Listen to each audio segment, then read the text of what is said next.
All right. Hello and welcome. Get ready because today we are heading way back in time. Think of it as the ultimate bucket list tour. We're going to count down ancient Egypt's 10 most incredible treasures. Honestly, these are absolute must-sees for anyone who loves history or travel. So, you ready? Let's just dive right in. We're going to kick things off at number 10 and count all the way down to the last surviving wonder of the ancient world. Seriously, how cool is that? So yeah, let's get going. Okay, so this first part of our journey, this is where we get into the really juicy stuff. We're talking about the human stories hidden behind all that stone and gold.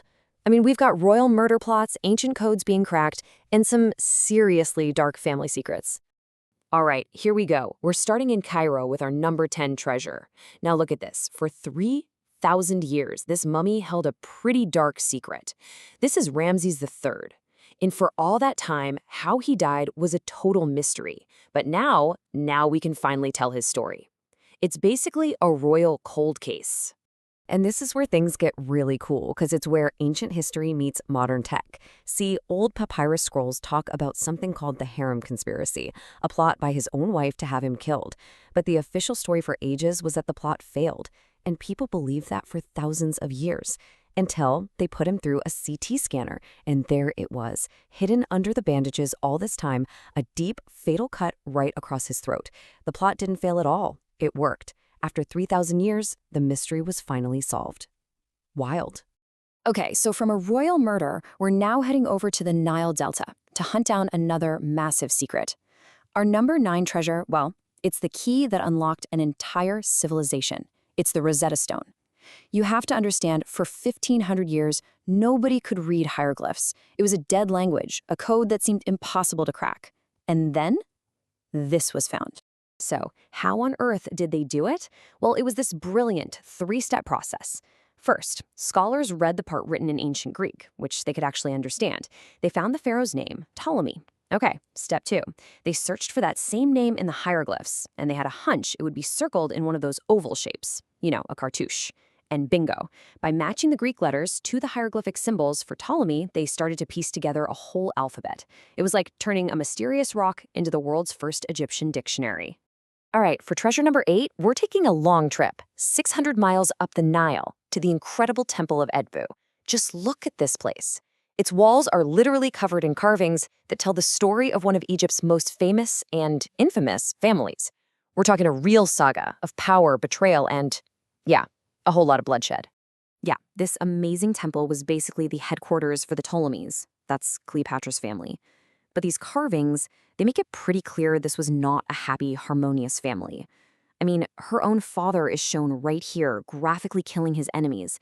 And get this, in real life, one of those enemies was his own daughter, Cleopatra's older sister. He had her killed for trying to start a rebellion. So you've got this legacy of murder and incest. That's the world Cleopatra was born into. This place wasn't so much a home as it was a nest of vipers. So yeah, the Ptolemies were absolutely ruthless. But you know what? They were just following a long tradition of pharaohs with massive ambition. So our next section is all about that. Pure ego, carved right out of rock. We're talking monuments built on a mind-boggling scale, all designed to scream power for all time. Okay, just outside Cairo, we find treasure number 7. And it's an icon. I mean, it's so famous, it's hard to picture it any other way. But you have to imagine what it was like for the first explorers who stumbled upon the Great Sphinx. It was a totally different and way more mysterious sight. Just a giant head sticking out of the desert sand, guarding who knows what secrets buried below. For centuries, that's all anyone saw. This huge stone head just sitting there in the desert. People were completely baffled by it. What was it? It took a massive effort to clear away all that sand, but when they did, wow, the full Sphinx was revealed. A human head on the body of a lion, taller than a 6-story building and longer than a football field. It is the single largest sculpture from all of ancient Egypt, just this colossal guardian watching over the pyramids. Our journey's now taking us way down to Egypt's southern border, into this really remote and dramatic landscape. And here, carved right into the side of a cliff, is our 6th treasure. It's a temple complex, but it was built with a very clear and, honestly, a very intimidating message for anyone who got too close. This is Abu's symbol. It was built by Ramses II.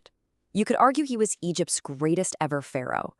I mean, the guy ruled for an incredible 66 years and stretched the empire bigger than it had ever been.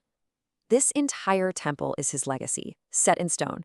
He had it carved into a mountainside, right on the border of his kingdom, and it was a giant, powerful warning to his neighbors. The message couldn't be clearer. I'm in charge. Don't mess with me. Okay, coming in at number 5, we're heading to the birthplace of the pyramid itself, the Step Pyramid of Saqqara. Now, this thing wasn't just the world's first pyramid, it was the world's first big building made out of stone. A huge technological leap that changed architecture forever. But, as amazing as the pyramid is, the real reason it's on our list, well, that treasure is buried deep underground. Underneath the pyramid is this whole subterranean world, a giant city of the dead. And here's the thing, the Egyptians believed animals could have an afterlife, just like people. So they'd mummify them as offerings to the gods. But what archaeologists found here it's just unbelievable. We're talking millions of mummified animals. In one single mass grave, they found 8 million mummified dogs. And it doesn't stop there, not even close. In another spot, they dug up 4 million mummified ibis birds, which were sacred to the god Thoth. This whole place was also filled with mummified cats, crocodiles, fish, literally an entire zoo for the afterlife. The scale of it all is just staggering. It really makes you wonder, right? What does that tell you about how deep their beliefs really went? All those mummified animals at Saqqara, they really give us a peek into how complex Egyptian beliefs about the afterlife were.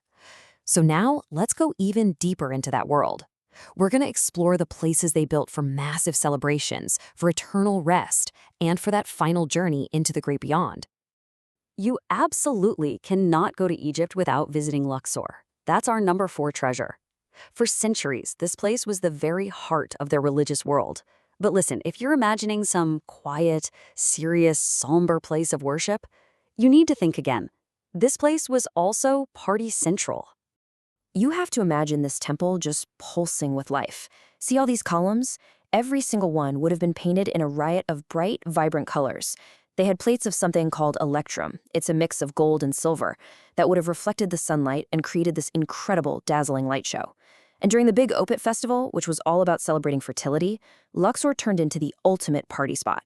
We're talking wild, ecstatic festivals with singers, musicians, even backflipping acrobats. Just amazing.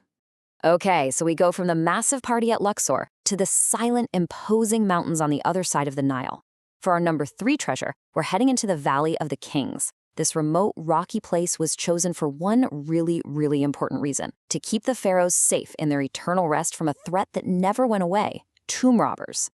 So you might be asking, what was wrong with the pyramids? Well, they were amazing shows of power, for sure, but they were also basically giant flashing neon signs that screamed, "Hey, treasure buried here," which, made them pretty irresistible targets for robbers. So the solution was to stop advertising and start hiding. They started burying their kings here instead, in tombs cut deep into this remote valley, just hoping to keep all that treasure safe from prying eyes for good. And we are staying right here in the Valley of the Kings for our number 2 treasure. Because this comes from a tomb that somehow, against all the odds, stayed hidden and completely untouched for over 3,000 years. It's the tomb that made a forgotten boy king into one of the most famous names in history: Tutankhamun. And the treasures they found inside, just unbelievable. So inside his stone sarcophagus, there were 3 coffins, all nested together like Russian dolls. The first 2, the outer ones, were made of wood, but they were beautifully covered in gold leaf. But that third, innermost coffin, the one that actually held King Tut's mummy, that was made of 100 kilograms of solid gold. Just to put that in perspective, the gold from just that one coffin would be worth over 3 million pounds today. But honestly, the real value of finding this tomb is just immeasurable. It gave us a look into the pharaoh's wealth and skill like nothing else before. And it also makes you think, right? If this is what they found in a minor king's tomb, what must have been stolen from the tombs of the really big, powerful rulers? And here we are. We've reached the end of our countdown, the number 1 treasure. It's the most enduring, the most mysterious, and the most iconic structure of the entire ancient world. Of course, it has to be the Great Pyramid of Giza. I mean, just look at it. It rises almost 150 meters straight out of the desert. It's a monument to human ambition on a scale that is still, to this day, almost impossible to wrap your head around. It is, without a doubt, one of the most mind-blowing things ever built, a total testament to the genius of a civilization at the absolute peak of its power. And think about how long it's been here. For an incredible 4,000 years, the Great Pyramid was the tallest man-made structure on the entire planet. For 4 millennia, nobody built anything taller. That record wasn't broken until Lincoln Cathedral was finished in England way, way later in the 14th century. It's just staggering. And as amazing as it looks today, try to picture it back in its prime. It was originally covered in polished white limestone. It would have been so smooth and bright that it literally gleamed in the desert sun, like some kind of giant jewel. It must have looked totally otherworldly, like a shining beacon. Most of that outer shell was shaken loose during a huge earthquake about 700 years ago, but you can still see a little bit of it left right at the top of the pyramid next to it. I think this quote just sums it up perfectly. It doesn't matter how many times you see it. Even with everything we know today, the sheer scale and the precision of the Great Pyramid is just completely mind-blowing. It's inspired awe for thousands of years, and you just know it's still guarding some of its secrets. So, from a murdered pharaoh to a king buried in gold and a pyramid that gleamed in the sun, we have toured the absolute best of ancient Egypt. Every single one of these treasures tells us a little piece of the story of this incredible lost world. And it really leaves you with one last question, doesn't it? With so much of Egypt still buried and unexplored, what other secrets, what other amazing stories are still out there, just waiting to be discovered under the sand?